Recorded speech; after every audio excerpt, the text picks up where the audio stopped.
We live in the effect, baby. Oh, man, that's so good, dog. Yeah, Sprite just be hitting extra. Sprite, please sponsor us. Man, for real. It just hits extra crispy. It's good, dog. I needed that in my soul. Ugh. Oh, God, it's so good. So good. So good and tasty.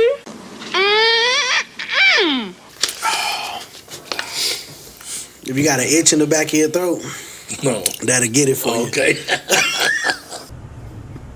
What? What did you think I was about to I say? don't know, dog. I'm just saying. I don't have an itch, dog. I thought you were saying I had an itch. No, I ain't got no itch, dog. But what the hell, boy? We both fat. Hell yeah, dog. Hey, I lost 20 pounds, I ain't gonna lie. See? Bro, both same width, pretty much. Yeah, like I'm wide. We're just not. I'm not tall. You ain't got the length. Sometimes that's good. When you're girthy, but not that long. Girthy, but not when you got no length. I got girth too, but I ain't had no complaints on that one. So. Yeah, you feel me? Some Yeah. women like a girthier. They like it girthy. What? Bro, what are you talking about, man?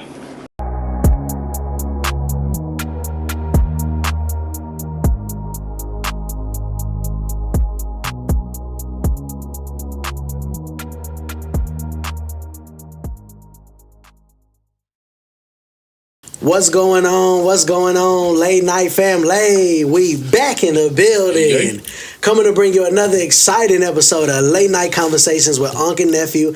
I am your host, King J, also known as Nephew, and to my left is my co-host. JR, Big Unc, you already know. What's up, Big Unc?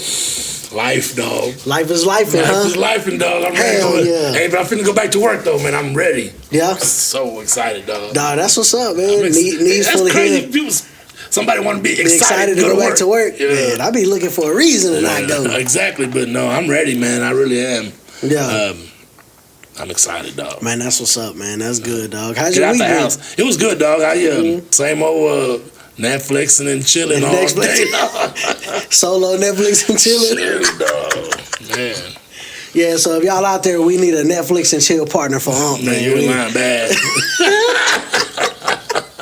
For today's episode. You ain't told me at all, not even the title or Yeah, I haven't nothing. even told you anything today.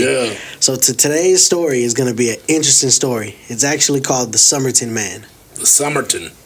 The Somerton Man. It's one of the most craziest, craziest unsolved cases So in it's a true Australia. crime or It's a true crime case. from Australia, so of Yeah, course. so we're jumping back into true crime today. So before we jump into today's episode, we just want to say thank y'all for watching. We really do appreciate it. Right. We love the support that we're getting. If y'all just keep it up, man, y'all follow us on all our pages and wherever you're watching your podcast at, whether that be Facebook, Right. YouTube, Spotify, Apple Podcasts, wherever you get your podcast from, man, y'all hit that like button, smash that like button, smash the follow button. Man, let's get us there. Let's get us up to like try to hit our first goal of maybe 100 likes. You know what I'm saying? Right. Let's try to get us up there. On YouTube, if you're watching YouTube, man, y'all smash that subscribe button and punch that bell in the face so you get notified every time we drop a video. And we do drop every Friday at 8 a.m. We're trying to be consistent with that. Right, So y'all be on the lookout every Friday, 8 a.m.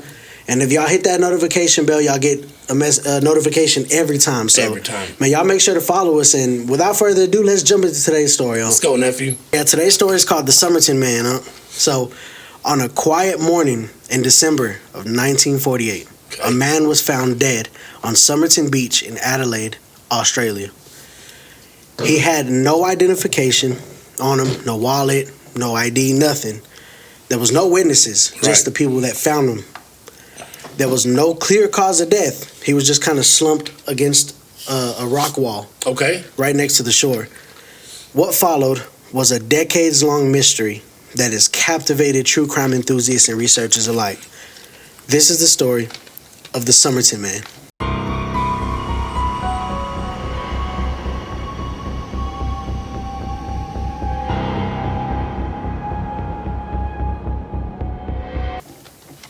So, on December 1st, 1948, At approximately 6:30 a.m., a couple walking along Somerton Beach, which is near, or like I said, in Adelaide, Australia.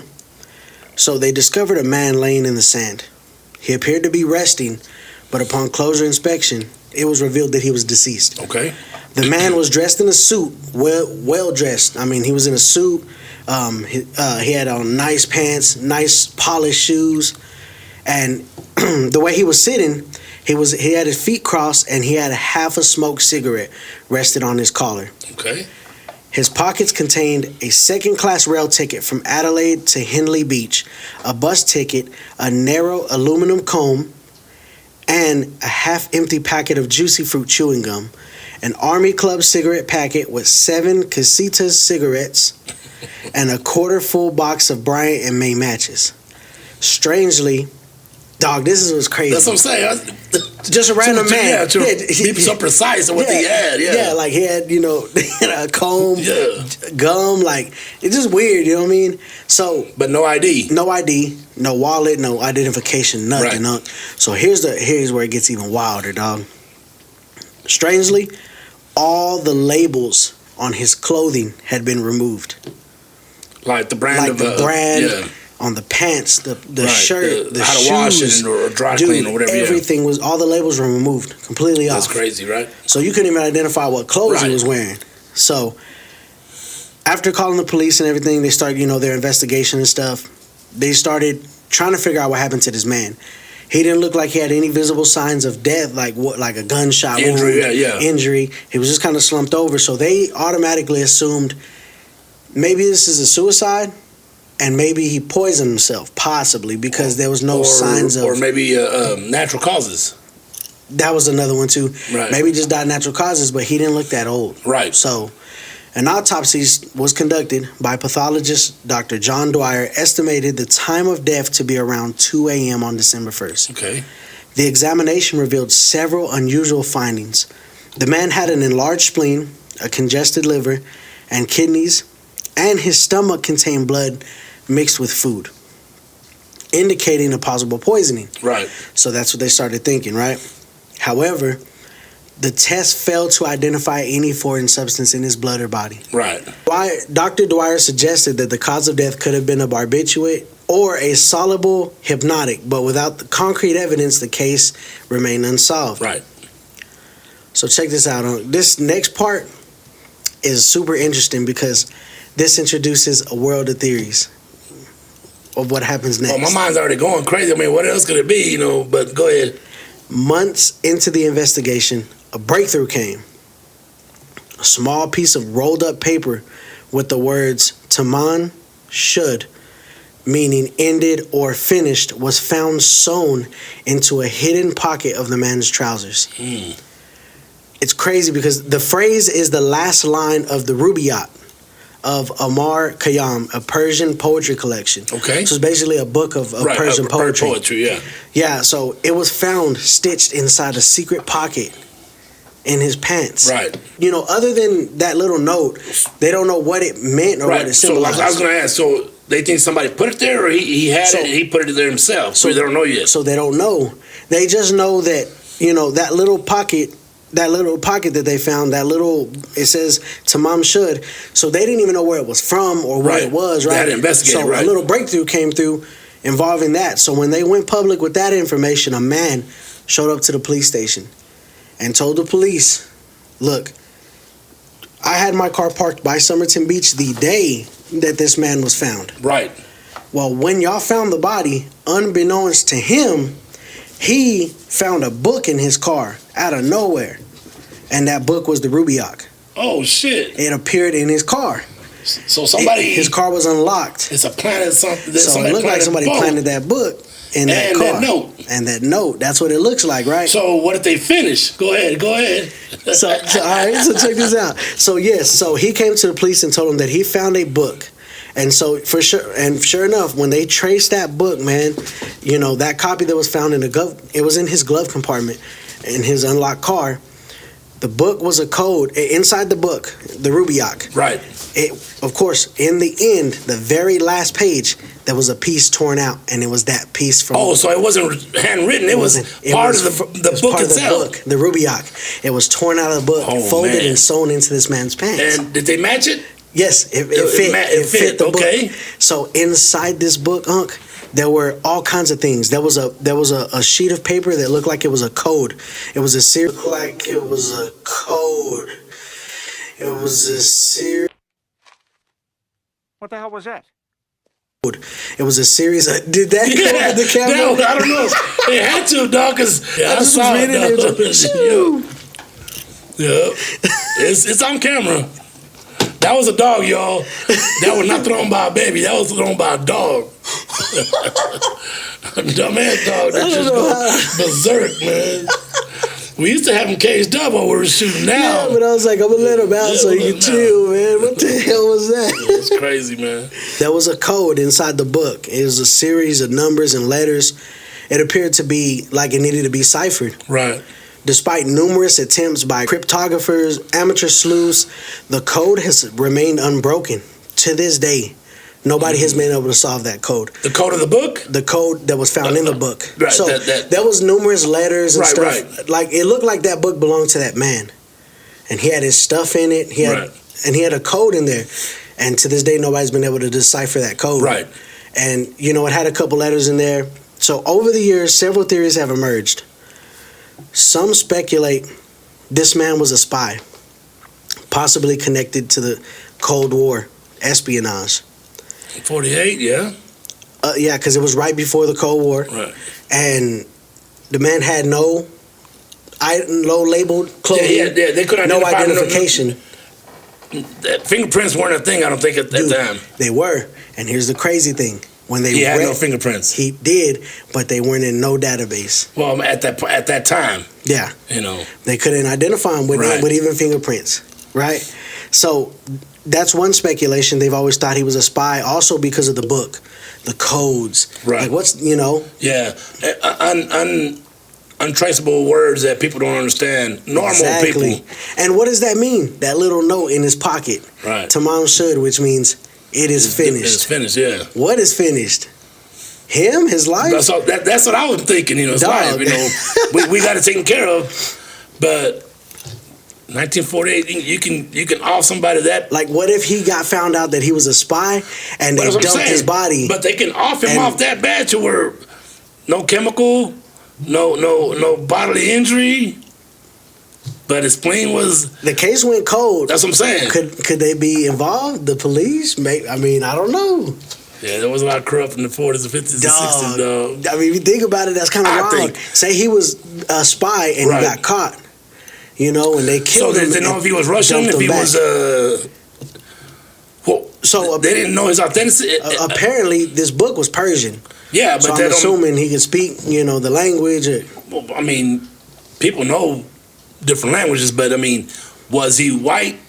Yeah, he was a white man. Watch, I can show you what he looks like. That's what I'm saying. Mixed ethnicity, German and Australian. German. Yeah, that's one of the theories.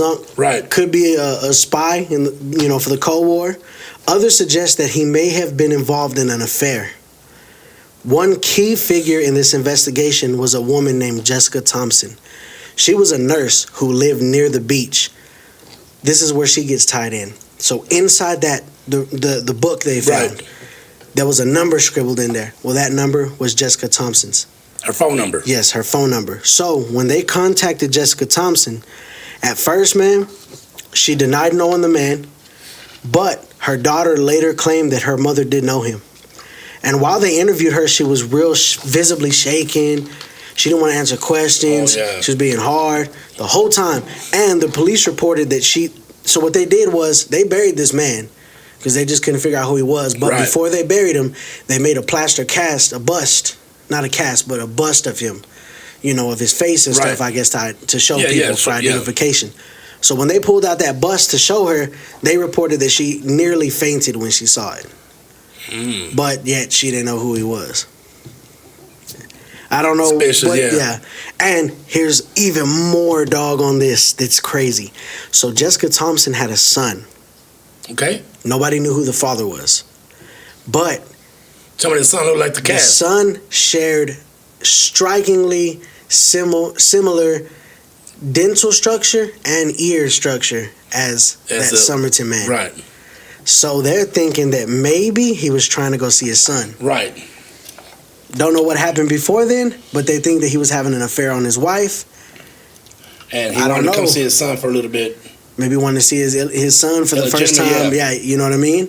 So How old was his son at the time? I want to say the kid was like maybe just two or it was a three, kid, maybe okay. 1 or 2. It was a baby. Yeah, So it wasn't grown. like a grown kid. I Okay. think he was small. He was a Yeah. little kid. But that's one theory that they're reporting. So, man, despite these leads there was no definitive connections ever made, and the case remained cold. It went cold. I mean, there was no DNA at the time, so. So check this out. 2022. There was a breakthrough in the case. DNA, huh? There was a breakthrough. Genealogy or just DNA? 2022, a significant breakthrough occurred using DNA extracted from a hair found in the plaster cast they made of the Somerton Man. Wow. The researchers identified him as Carl Charles Webb, an electrical engineer from Melbourne. Born in 1905, Webb had been married to a woman named Dorothy Robertson, but the couple separated in 1947. Dorothy later moved to Booty, is it Booty? South Australia? Booty? I don't know nothing about Australia down under, you know what I'm saying? All right, mate. Crocky, mate. Let's move on down to Booty. What is it? Put another flip on a Barbie. He said, well, crocky, mate. Let's move on down to Booty. That's a beauty right there, mate. Yeah, I just Shoot him, Derek. Shoot him. Shoot him. Dog, that's crazy. Yeah. I think that's how you pronounce it. I'm not trying to be, I'm just. Yeah, we ain't fucking with y'all Australians, but we just trying to. Booty? Booty. Somewhere, Booty. South Australia. So, suggesting a possible link to the area where the body was found. Webb had a known interest in poetry and betting on horses, which may explain the code found in the Rubaiyat. Right. This revelation brought some closure to the case, but many questions remain unanswered. Despite identifying Carl Webb, several mysteries persist. The exact cause of his death remain unknown. Was he poisoned? If so, by whom and why?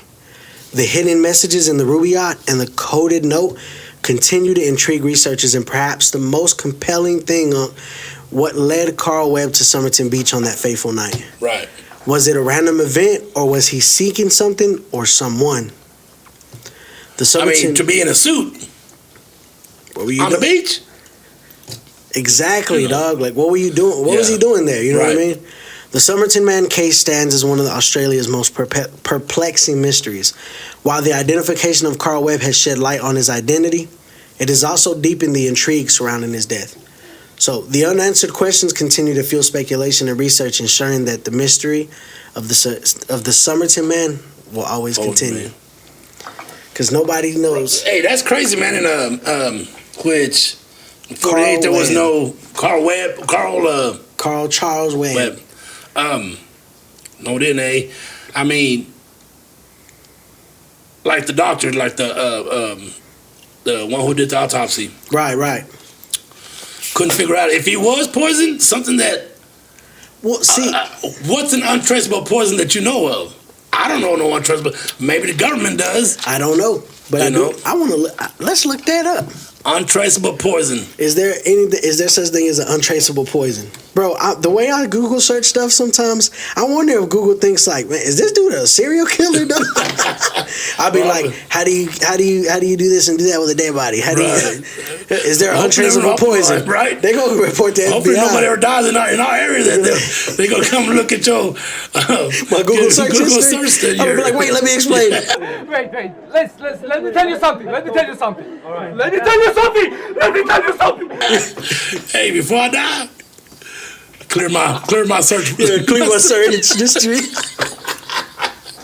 I'm gonna have it set. Hey, the day I die, please clear my search history. Yeah. Dog, that's crazy. So, does it say anything? I mean, it may. I don't know. As Gemini, hey, we talked about Gemini, and my daughter said, "Y'all missed the perfect opportunity by not asking Gemini a question." Poison from ancient times to the Cold War and even up today. Let's see. Depending on the toxin you go with, you can kill someone slowly, quietly, or abruptly and dramatically. Although to be clear, we did not recommend any of this. Well, obviously. I mean, I don't want to do it. I'm gonna tell you how to don't do it. Yeah, look, I'm gonna show you how you can kill somebody, but I suggest you don't do it. Yeah. Oh, don't worry, I wasn't going to. You'll be all right. God, don't. But is there really such thing as a perfect or undetectable poison? Well, probably not, but some are definitely more challenging than others to identify and treat because of how they interact with the body. Which would explain in the 40s, you know. So arsenic, this poison has been around for a long time. Mixtures of it are known and used to going all the way back to the Roman Empire. Right. Arsenic is a type of element called the metalloid, one of whose traits put it in a fuzzy or gray area between metals and non-metals. And it's actually pretty common in the Earth's crust when it's mixed into food or drink. It's odorless, colorless, and tasteless. Yep. And the symptoms of a single large dose resemble those of bad, fatal pood. Got a poop poisoning. You got a food poisoning. Food poisoning, which can seem pretty sneaky if you don't know if you've been poisoned. Yeah. So, I've heard of this. Arsenic can also be given in smaller doses over a longer period of time. Yeah, make you sick. I've heard that. It'll make you sick, like if you have some type of cancer. Going on, yeah. Dude, I've seen that. So technically, I don't think there's an untraceable. I think some are harder. What we know about. But what we know. Yeah.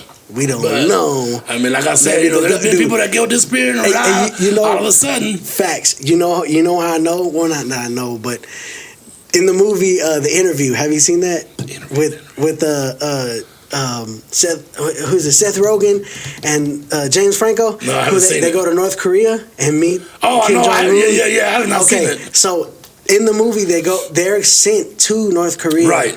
By our government, and they're gonna meet him for an interview. So they got this poison patch that they put on the hand, and when he shakes North Korea, the Kim Jong-un's hand, he's supposed to get the poison into his bloodstream, and nobody can detect it. Sweat glands, yeah. And they said nobody can detect it. It just looks like he got sick and died. Where'd that idea come from? Where'd that come from? It must be out real. Of the area. Must be real. What I said a while back, everything has already passed. It's already been done. Yeah. So. I mean, that could be, dog. I mean, I mean, it showed symptoms of, and then it said there was blood in his stomach. Right. But there was also food in there, which shows that maybe he ate something. Yeah, well, maybe he just had and caused a bleeding ulcer or something, which maybe they would have probably caught that too. But they could have caught that back then, right? I think. But what's the point? I mean, an autopsy is going to open them up, so yeah. You know, what's the point of missing the labels on the clothes? The spy stuff is pretty. That's pretty intriguing because, I mean, I'm sure they're spies now. It's just they're coded different or whatever. And, but double agents, you know, was it a double agent? I don't know. Was it a German spy and American spy or Australian? I don't know. I don't know who was in the wars back then, but. Dog, you gotta. It makes sense because the note they found sewed into his pocket came from that book. Labels, trying to keep him unidentified. Dude, there's a code in the book. The book is found in somebody's car. Well, there's just too much weird stuff. It was done correctly because they didn't identify him until 2022. Yeah, you know that's almost 60 years ago. Yeah, you know. Yeah, so whoever did this did it the right way. Yeah, but remember we said because somebody asked me at work one day. They're like, man, how come there's so many true crime cases from the 50s and 40s and stuff? Yeah. And I just told them because technology just wasn't that good back then, man. Well, I mean, now it's rare that you find cases today. Right. You know what I mean? That are true crime. That are unexplained. Because usually when murders start happening, they find them. Right. Because, dog. Nowadays, I'm not saying there isn't no serial killers. I'm saying that it's just harder. You got to be so smart, you know, not to leave any type, you know, touch DNA, you know, just that's touch DNA. Sometimes you just walk in and hair fall off your body, and dog, you know what I'm saying? I know. It's damn near impossible. You know. Man, you don't even realize dead skin cells. Dead skin cells, yeah. Bro, like, remember that one case that we covered that was in the, what was it, the 80s or the 70s? No. Yeah. That they found the sweatband from the, what did it say? They found DNA in the sweatband of the pants that were in the trunk of a car. Right. That he was wearing. He was sweating, left the DNA on the scene. Bro, it's just like there's way more ways to get caught these days. Nowadays, so it's like, it is harder to be a serial killer. I don't see how much more technology with DNA can advance. I'm not saying it can't. I don't know. Right. I mean, I know that they're to the point where it's pretty much you can't do anything without leaving DNA anymore. Yeah, dog, it's a lot harder. Yeah. That's what I'm saying. And even with cameras, dude, because now cameras are back in the 50s. You have to be cameras were in a household thing. Yeah. And I don't even know rich cameras, Exactly. I don't think, and back then the cameras were terrible. Oh, yeah, what is that even mean? Let's look that minus 5K? 1 megapixel. Was there a camera? Let's see. Was there security? You know, now, man, you got cameras everywhere. Almost every household has a camera. Cameras, exactly. That's what I'm saying. Look, in the 50s. Yes, CCTV security cameras were available and used in the 1950s, although they were not as widespread or as accessible as they are today. The first commercial CCTV system were introduced in the late 1940s and early 50s. Okay. So, dog, they were around. Who's going to have a camera at the beach? Look who started the cameras. They were developed during World War II and were initially used by the military and government for surveillance purposes. So that's what I'm saying. Who's going to have a camera at the beach? Bro, a lot of stuff. In 48, I'm saying. Now people have it, of course, but that's what I'm saying. Nobody needed cameras back then, bro. Yeah. People left their home doors unlocked, cars unlocked. Yeah. Would take Polaroids or whatever it was. You know what I mean? So it's like, there was no need for them back in the day. But like now, prime example, watching one of the newer Fast and the Furious movies. Remember that?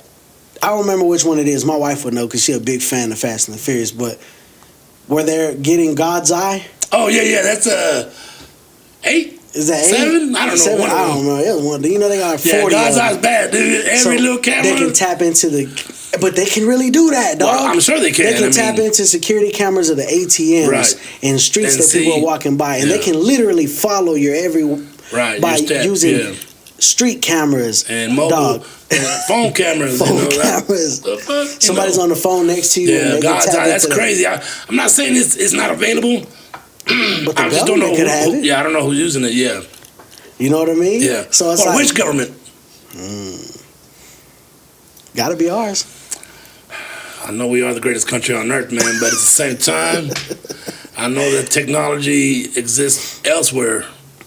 Oh, yeah. Dog, and you got to think, if we, back in the 50s, having security cameras, and then we could turn this into this conversation. So back then, UFOs crash landing in the 40s and 50s. So apparently we're back engineering UFOs and stuff. And I didn't want to bring that up, nephew, because I think the best theory on this murder or death is the spy theory. Right. UFOs did come to my mind. Was he abducted and zapped? Well, I don't believe that much in abductions. I think that's kind of far-fetched because I have no reason for them to choose a ordinary person to dissect. I mean, we're all the same. Yeah. Our brains are a little different. People are smarter than others, of course, but why, what reason would they have to mess with us? Mess with this well-dressed man in a fucking beach, Like they could have picked him up and dropped him off right there. Yeah, dropped his ass on that wall and swole his spleen. Maybe they were messing with him, man. Old spleen. They gave him the old spleen buster. Like I said, it did pop in my head, man. But I'm like, no, I don't think it works on this one. No, I don't know. I mean, but then again, that's not even a theory. Other countries have more sightings than the United States. Yeah. Of course. But that's the wild thing, huh? He is. The spy theory does work the best. Yeah. But what I was pertaining to was saying, back then, who's to know what technology we have now? the government probably, we say the government, but I mean like the military. Well, that's government, dog. And that's what I'm saying too. Just because we say that there wasn't technology back then that we know of. Yeah, we probably don't know. And you know how I know? Prime example of that. You know who, what's his name is, the UFO dude, Bob Lazar. Yeah. You remember I told you a little bit about Bob Lazar, the dude who went in 1989, he was working on Area 51. Right. In the base. He had clearances, and he said his job was specifically for propulsion. They were working on the spacecraft. On something that would be lifted up and so fast. And to make it float and stuff. What made these things lift up and stay float in the air without a motor, a fan, propellers. So his area of specialty was propulsion. Some of them were. We have it now. I mean, with the drones. No, kind of like the drones, but those helicopters that turn into planes, or planes turn into helicopters, or Heelys, or whatever that stand straight up. Oh no, they do have propeller. My bad. Go ahead. Yeah, I was like, what the hell? Yeah. We ain't got no flying saucers now. Well, he's like, we probably do. Yeah. Well, according to him, the government had some in their possession.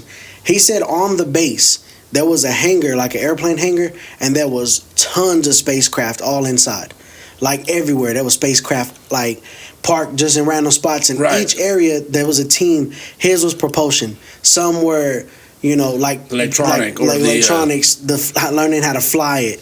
He said they were back engineering them to figure out how they work so that the government can use them for their own benefit. For us, the United States, to use them for war, to whatever. For our sustainable life or whatever. So he was talking about an element that didn't exist back in the 80s. And then years down the road, the government was like, oh yeah, there's an element called 114 or something like that. And Bob Lazar was like, I've been saying that. Yeah, where'd it come from? From the 80s. Yeah. And it's, some type of metal that can turn into a liquid or something like that. But anyways, all that to say is, he said back then, bro, in the 70s and 60s, 50s, all the old times, they already had fingerprint scanners on base. Okay. That technology they were already using before the public even knew it existed. Now it's on all our phones. Right. Fingerprint scanners, boom. Yeah. But, dog, that was going on back then. So what do they have that they're not telling us? Right. So. You know what I mean? I mean, and if he was a spy and the government says, we'll just keep it in the wraps, of course, they'll never know. Exactly. Even to this day, all they know is his name. Yeah, because imagine. I was going to ask you, did they DNA the little boy? I don't think they did. See, that's what I'm saying. I mean, why would they? Yeah. It's trying to keep it to themselves, Exactly. And, I mean, at this point, depending on how old the little boy was to 2022, who's to know if that little boy was probably dead already? Probably dead, yeah. So he might be, because this was 48, and it's almost 80 years, Oh, yeah, that boy would be dead. Yeah, he'd be dead either way, so it wouldn't matter. Maybe not, He could be 115. No, he'd be 80, he'd be like 83, 84, dog. Yeah, he would. So depending on how old he was. Yeah, depending on the health and all that too. Yeah, exactly. But yeah, man, this was a crazy case, man, because like I said, we don't know to this day. We know who he is now. And I'm sure there's more and more out there that stories like that really, like you, who research them, will eventually find them, and there's no explanation because it is a governmental cover-up or...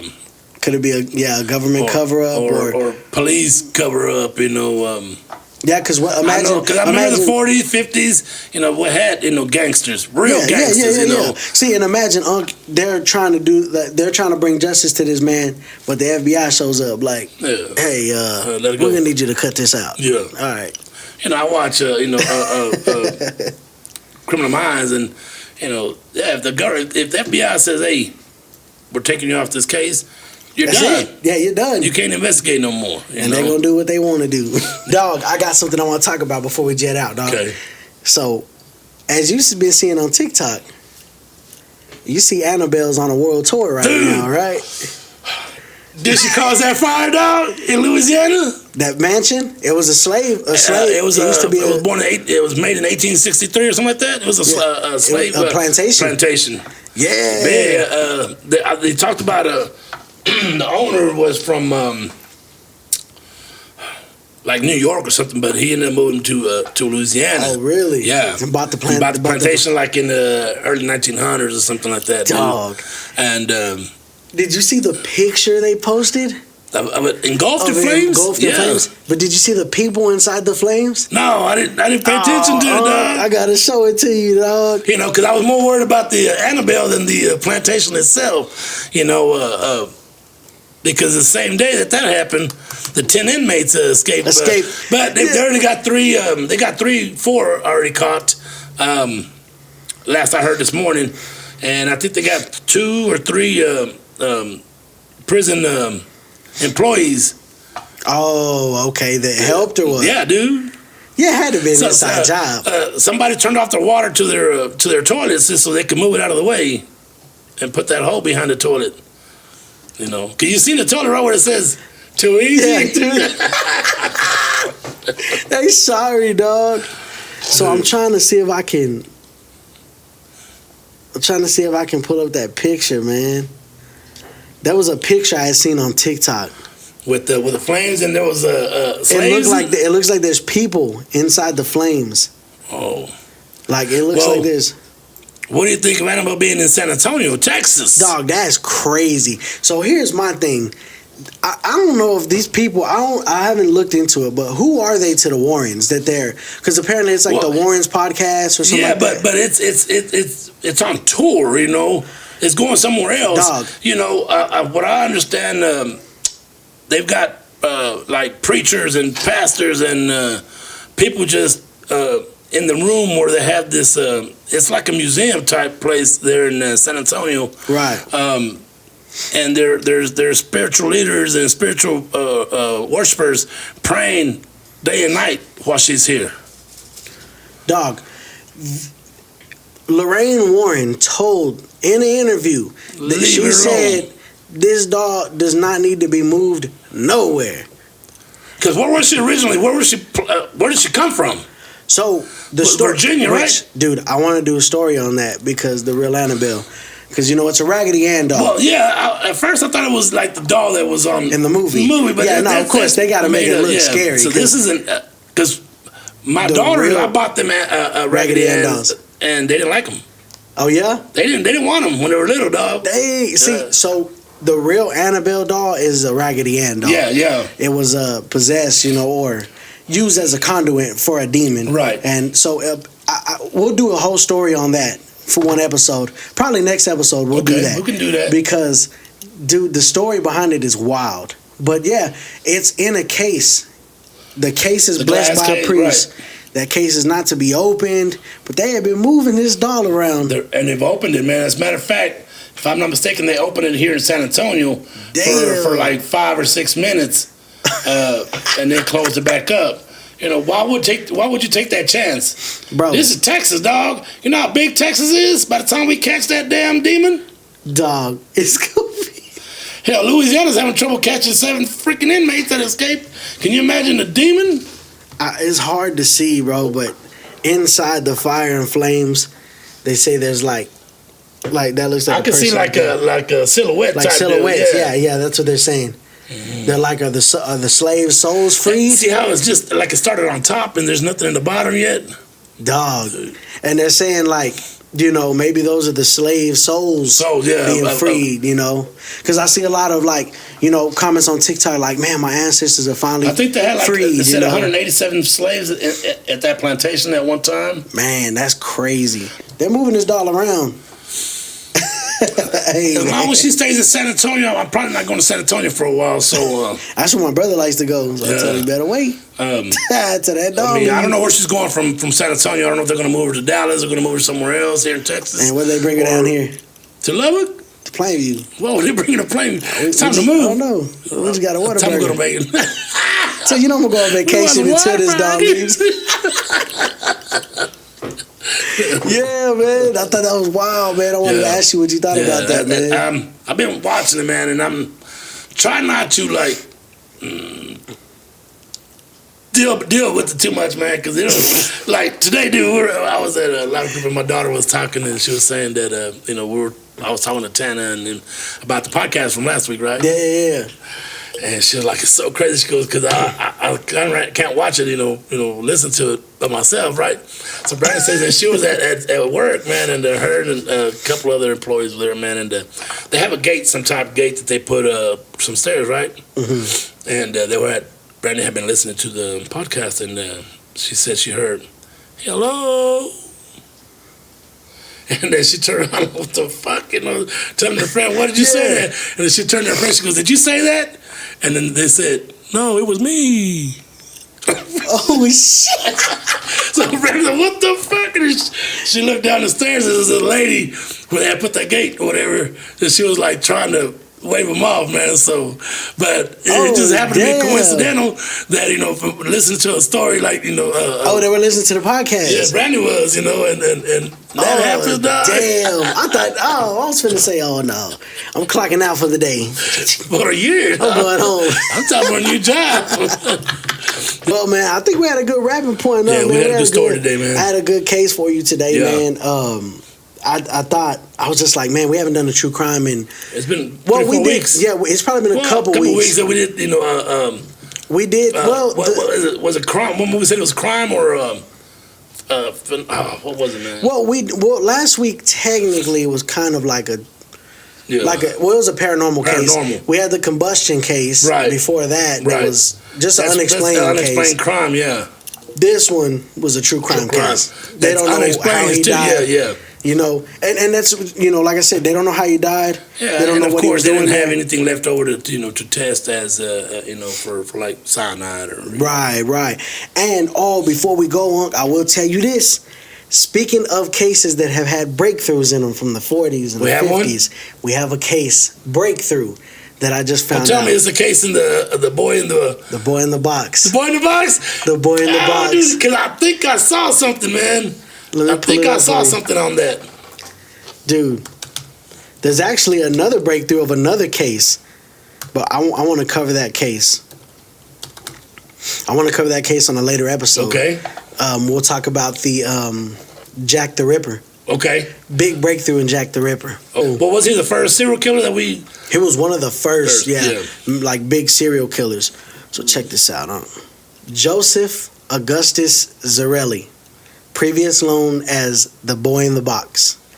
So America's unknown child was an American 4-year-old male whose nude, malnourished, and beaten body was found on the side of the road. Right. So let me get to the... Where is it at? So the child was an identified murder victim for decades. However, on November 30th, 2022, the Philadelphia Police Department announced that they had identified the child through the use of genetic testing and investigative genetic genealogy. Genealogy, dog. I always talk about it. And that they would provide a case update in the following week. Sources stated that he was the child of a prominent family in Delaware County, Pennsylvania. Authorities said that an investigation would use the new information to continue the search for the suspects. On December 8th, 2022, the child was publicly identified as a 4-year-old Joseph Augustus Zarelli. He was born on January 13th, 1953. Genealogists had uncovered his name more than a year earlier in October 2021. On January 19th, 2023, the names of Zarelli's parents were reported. Okay. Investigators were finally able to identify him after a cousin uploaded DNA to a public database. Oh, dude, I've heard that plenty of times that people do that, and they just because there's not everybody's in CODIS, so exactly. So, dude, investigators subsequently encouraged that a person's mother, a first cousin of Zarelli, to submit a genetic profile to GED Match, which she did, allowing investigators to identify his parents. A court order for the child's birth certificate was then made, which revealed the child's name and his parents' names, which were verified by DNA. Okay. He was originally buried in a potter's field, remember, in 1998, but he then was now reburied at Ivy Hill Cemetery in the Cedarbrook section of Philadelphia, which donated a large plot. The coffin, headstone, and funeral service were donated by the son of the man who buried the boy in 1957. There was a significant public attendance and media coverage at the reburial. City residents keep the grave decorated with flowers and toys. I can imagine this was a one major crime. Yeah. It hit every newspaper in America, man. to go it's crazy. That's awesome, dude. That they found now they know who he is, and they can have a name on his stone, you know, because how many Jane Does and stuff out have there gone unknown, bro, for years. See, here's one of the most recent updates, kind of right here. At a December 2022 press conference, Philadelphia Police Commissioner Outlaw stated that Joseph's death is still an active homicide investigation, and we still need the public's help. Law enforcement reported at the same conference that both of Joseph's biological parents are deceased, but the child has living half-siblings. So as the same December 2022 press conference, Philadelphia law enforcement stated that Joseph had lived in the area of 61st and Market Streets. I don't know what the neighbors knew or didn't know, said the head of police, but the child did live past the age of 4 years old, so there would have been somebody out there that would have seen this child. That knew him, yeah. Perhaps another family member that hasn't stepped forward, possibly a neighbor that remembers seeing that child or remember whatever was occurring at that household. So in January 2023, NBC 10 Philadelphia reported that Joseph was born to a couple that lived at 64th and Callow Hill, although the channel stated it was unclear if he lived there long enough for people to notice him. Yeah. And in January 2023, the Philadelphia Inquirer reported that Joseph's biological parents were Augustus John Zarelli, known as Gus, and Mary Elizabeth Plunkett, known as Betsy. And, I mean, there's no other updates after that, but... Yeah, but that's awesome, dude. They were you able always to want to come back closure and find something like that for a closure. I mean, not for his parents, but for a lot of people that were keeping up with this story, exactly, man. dog. So, and that was at least one for of the the first, name, not the cause. I mean, not the murderer himself, but the suspects name, or the name of the boy that they can put it on his plot. You know what I'm saying? Yeah, that's now awesome. he has a proper headstone and he's buried in the right with the place name and everything. Yep. So yeah, dog. So yep, man. I just want to throw that that's in there awesome, before dude. we ended that. Appreciate that, man. I didn't know if you had seen it, but that was one of our first cases we covered. That we covered back 30 segments ago. Or whatever. Yeah, dog. know, so, yep, there's an update for y'all. Yep, that's good, man. I enjoy but man, I think we're at a good closing point up, man. Is there anything you want to say before we get out of here? No, we're good, man. Just thank y'all for all of the likes and the follows, man. For sure. Keep hitting them buttons, them likes. Try to give us 100 likes this week, man. Hell yeah. And we'll see what happens after that. Man, dog. Well, that's good, man. Well, I appreciate it, Unc. Appreciate you for coming tonight, man, and always hitting us up with this podcast. Always, dog. Man, thank y'all for watching another exciting episode of Late Night Conversations with Unc and Nephew. And until next week, peace.